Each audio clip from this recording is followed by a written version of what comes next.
Alleluia, alleluia, alleluia, alleluia, alleluia, alleluia, alleluia.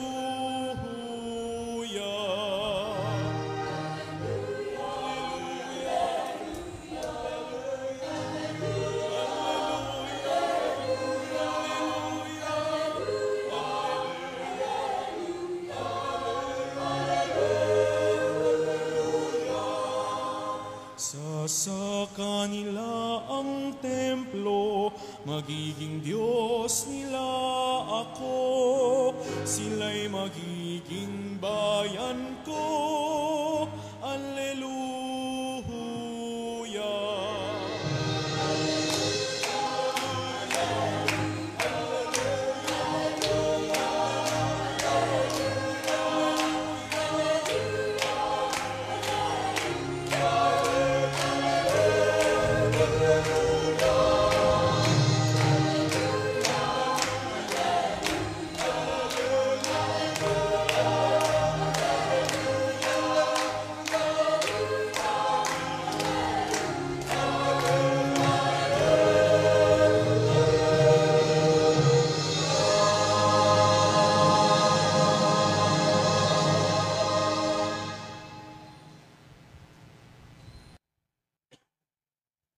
Sumainyo ang Panginoon. At sumainyo rin. Ang mabuting balita ng Panginoon ayon kay San Juan. Papuri sa iyo, Panginoon.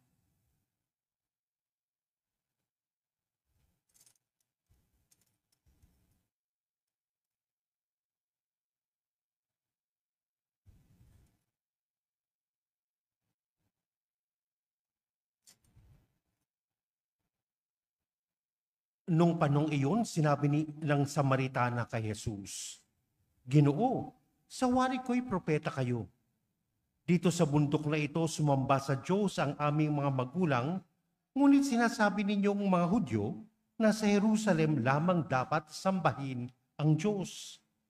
Tinugon siya ni Jesus, maniwala ka sa akin, ginang. Dumarating na ang panahon na sasambahin ninyo ang Ama, hindi lamang sa bundok na ito o sa Jerusalem. Hindi ninyo nakikilala ang inyong sinasamba, ngunit nakikilala namin ang aming sinasamba, sapagkat ang kaligtasan ay galing sa mga Hudyo. Ngunit dumarating na ang panahon, ngayon na nga, na ang mga tunay na sumasamba sa Ama ay sasamba sa Kanya sa Espiritu at sa katotohanan. Sapagkat ito ang hinahanap ng Ama sa mga sumasamba sa Kanya. Ang Diyos ay Espiritu, kaya dapat siyang sambahin sa Espiritu at sa katotohanan. Ang mabuting balita ng Panginoon. Pinupuri ka namin, Panginoong Hesukristo. Magsiupo ang lahat at makinig sa homilya. Magandang gabi po sa inyo lahat. And again, congratulations po sa 9th anniversary ng dedication nitong ating templo, itong ating simbahan. Sa ating mapagbasa, may 3 tayong points na makukuha tungkol sa templo. 1, ang templo ay ang gusaling ito. Ito ay templo ng Diyos. 2, sa second reading, tayo ang templo ng Diyos. And ikatlo, sa gospel, tayong lahat sama-sama ay bumubuo ng iisang templo. So first, sa unang pagbasa mula sa Propeta Ezekiel, ang tinuturo nilang templo, yung templong itinatag ni Solomon dun sa Jerusalem. At dun sa pangitain, pumasok sila sa templo, at dun naramdaman ni Ezekiel ang presensya ng Diyos. At para sa Hudyo, mahalaga yan. Ang templo ay naging sagisag na ang Diyos ay nasa kanilang piling. Pero simbolo lang yan.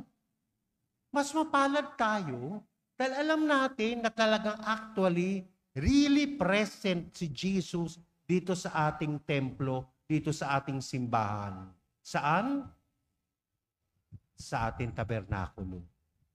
Alam natin, sigurado tayo, na si Jesus nandito. Kaya nga itong ating simbahan, dinededicate. Itinatalaga, ino-offer ito para kay Lord. Kaya hindi pwedeng gamitin itong simbahan sa ibang paraan. No? Sasabihin, ay Father, wala kaming space, no? Pagkatapos po ng wedding namin, pwede ba dito na rin ang reception? Hindi pwede. Kasi this is a dedicated space to God. Lalong-lalo na alam natin si Jesus nandito sa tabernakulong ito. God is really present. Dito rin natin nararamdaman kung gaano tayo kamahal ng Diyos. Di ba nababasa natin sa sa Gospel of St. John? At ang Diyos ay nagkatawan tao at ang salita ay nagkatawan tao. At anong nangyari? Siya'y nakipamahay sa atin. God is living with us dito sa kamba, sa gitat, sa tabi ng mga kali, kung saan nagdadaan-daan ng mga tao, kung saan yung mga warehouse, kung saan mga nagtitinda ng ano. Si Jesus nandito. At saan natin pag may tatanong sa inyo, Kuya, saan po si Jesus dito? Ay pwede niyong ituro. Tayo mga Pilipino, mahilig tayo magturo sa nguso. Doon, ayun. Doon. Dito talaga. Si Jesus talaga nandito. So yan ang una. Itong gusaling ito, itong building na ito ay templo na itinalaga para sa Diyos. In fact, yan ang 9th anniversary na pinagdiriwang natin. Pero pangalawa, sa second reading, sinasabi ni St. Paul na tayo ang templo. Na si Jesus ay hindi lang gustong tumira dito sa tabernakulo. Gusto ni Jesus na tumira sa ating mga puso. Kaya nga sa banal na komunyon, pag tinatanggap natin si Jesus, mula sa tabernakulo, lumilipat siya sa atin. Tayo ang nagiging templo. At nagiging magandang reminder yan na every time tayo dadaan dito sa ating simbahan, no, we acknowledge the presence of Jesus. Sabi nga ni St. John Bosco, no, yung aming santong patron, na kung gusto natin ng maraming biyaya, dalawin natin ng madalas si Jesus sa Blessed Sacrament. Kung gusto natin ng mas marami pang biyaya, mas damihan natin ang pagdalaw kay Jesus. Kung minsan naisip ko, ano kanya pakiramdam ni Jesus? No? Na nandito siya sa kamba at walang katao-tao sa loob ng simbahan. Siguro ang theme song niya, Lonely, I'm Mr. Lonely. Sana naman hindi. We acknowledge that Jesus is here. Pero ang malaga dyan, si Jesus, gusto niyang tayo ang maging templo niya. Kaya nga pagkatapos ng misa, pagkatapos ng komunyon, anong sinasabi ng pare? Humayo kayo. Umalis na kayo. Tapos na ang misa. Bakit? May pare, ba't kami pinaalis? Kasi kailangan dalhin niyo si Jesus saan? Sa lahat. Hindi nakuha. Jesus is with me, dito na lang ako tumira, Father. Okay? Hindi pwede yun. Kaya nga, kasama yan sa misa, kasama sa rito natin, sinasabi, humayo kayo. Dalhin niyo si Jesus sa bahay ninyo, dalhin niyo si Jesus sa pabrika ninyo, dalhin niyo si Jesus sa opisina ninyo. Kayo ngayon ang nagiging templo ni Jesus. And therefore, katulad ng pinagaganda natin ang templong ang gusaling ito, kailangan din natin pagandahin ang templo ng ating sarili. Hindi ibig sabihin nun ay Father, ay naku Father, ang ibig mong sabihin na every time magsisimba ako, dapat magpa-beauty parlor muna ako. No? Sapat na kaya itong foundation na ito, no? Tapos pag ano, ang kapal na ata ng foundation na yun, no? Hindi. Oo, kailangan natin alagaan ang ating katawan. Dahil ang katawan natin ay templo ng Holy Spirit. Sikapin natin maging healthy tayo. Para saan? Para ang self-care natin nagiging self-offering. Dahil mas healthy tayo, mas nakakatulong tayo sa ating kapwa. Hindi ba? Dahil healthy si tatay, healthy si nanay, naalagaan, nakapagtatrabaho sila, naalagaan nila yung mga anak. Dahil healthy si anak, hindi siya problema sa bahay. So malaka, nagiging healthy tayo. Kasama yan sa pangalaga ng templo ng Diyos. At dahil doon, kailangan din natin galangin ang bawat isa sa atin. Dahil ang bawat isa sa atin ay templo ng Diyos.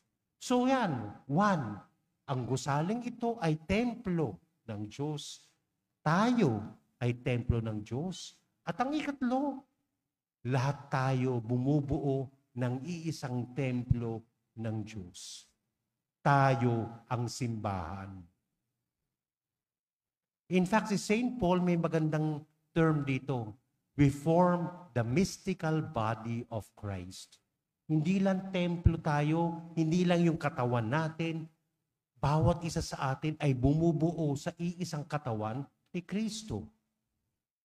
So kaya nga, anong tawag natin sa pagtanggap ng Holy Eucharist? Pag tayo ay nagpupunta dito, anong tawag doon? Tayo ay nagkukomunyon. At ano ibig sabihin komunyon? Tayo ay nag-iisa. We come together. At ano ang nagpapadikit sa atin sa isa't isa?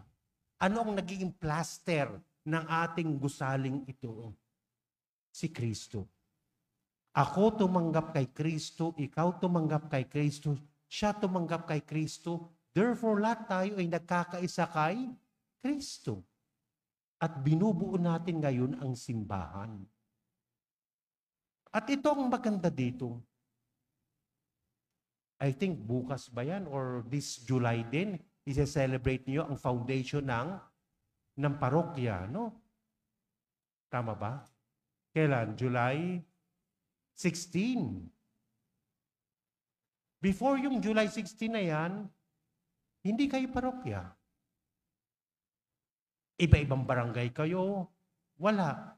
Iba nagsisimba doon sa Tondo, iba nagsisimba doon sa Ewan, iba nagyano. Pero nung kayo naging parokya, tayo ay naging iisang katawan ni Kristo. Tayo ngayon, ilan ba ang barangay dito sa parokya ninyo? Ilan? 14. 14 ang barangay, biro nyo? 14. Ngayon, dati, kanya-kanya yan. Pero ngayon, ang 14 ng barangay na ito ay bumubuo ng iisang parokya. Ng iisang simbahan, the local church of Nuestra Señora de Soledad. Kayo ang simbahan dito. And therefore, ang tanong, paano natin pinadadama na tayo ay simbahan? Welcoming ba tayo sa lahat ng mga kaparokya natin? O exclusive tayo? Okay, yung mga mababango lang ang pwedeng pumasok, yung medyo may may spray po dyan sa labas, no? Mag-spray muna po kayo. Are we welcoming? Are we open to help one another? Are we open to learn from one another? Dahil tayo ay bumubuo ng iisang simbahan. So again, congratulations po dito sa 9th anniversary ng dedication nitong simbahan. Ito ang templo. Galangin natin, pagandahin natin, linisin natin, pero wag natin kakalimutan, ito ay ang templo ng Diyos dahil nandito si Jesus, dalawin natin siya. At tayo ang templo. Therefore, galangin natin, iringatan natin ang ating mga kasariling katawan, maging malusog tayo para makapaglingkod sa iba. And lastly, tayo sama-sama ang templo. At sa ating pagkakaisa, mabubuo natin ang ating parokya.